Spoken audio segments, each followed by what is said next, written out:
internal PSI ya soal Yusuf Kala ini. Kita menyimak itu dari keterangan Ahmad Ali yang menyatakan bahwa sebenarnya Kaisang Pangarep sudah mencegah, katanya tidak boleh melaporkan Pak Yusuf Kala itu. Berarti kalau ada pernyataan semacam itu ya sudah dibahas. Tapi kenapa kemudian tetap dilaporkan? Bahkan kemudian beberapa fungsionaris PSI kan juga melakukan yang disebut oleh mereka tadi sebagai framing dengan mengunggahnya di media sosial. Ade Armando sendiri sudah membantah bahwa dia memotong-motong video itu, tetapi dia memang mengomentari, kata dia begitu ya, mengomentari potongan video itu. Nah, tetapi ketika dipertanyakan pada waktu oleh sejumlah media dari mana dia memperoleh potongan-potongan video itu, kan dia tidak mau menyebutkan sumbernya dari mana. Jadi dari sini kemudian mereka banyak yang menyimpulkan ya ada intensi semacam itu dan ada memang serangan dari PSI. Ya apa boleh buat seperti itu.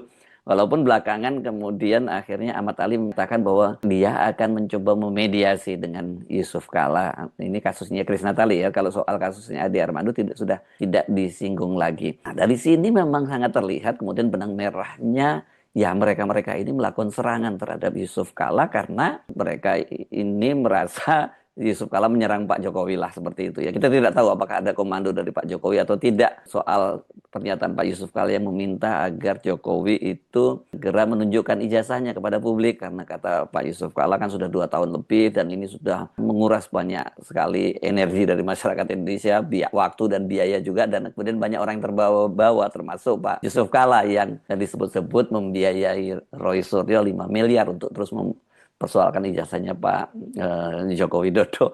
Jadi ya ini kasusnya kemana-mana karena kalau dalam kasus ini satu Pak Yusuf Kala, kedua juga dampak dari pemotongan video itu kan tidak terkesan upaya mengadu domba antara umat Islam dengan umat Kristiani. Tapi syukurnya kan kita tahu bahwa masyarakat kita sudah lebih dewasa dan jadi kedua tokoh-tokoh dari kedua agama ini nggak terprovokasi bahkan kemudian sudah bertemu dengan Pak Yusuf Kala. Tapi yang jadi persoalan sekarang adalah mereka-mereka yang dinilai memotong-motong video itu, melaporkan Pak Yusuf Kala dan juga menggorengnya melalui unggahan di media sosial.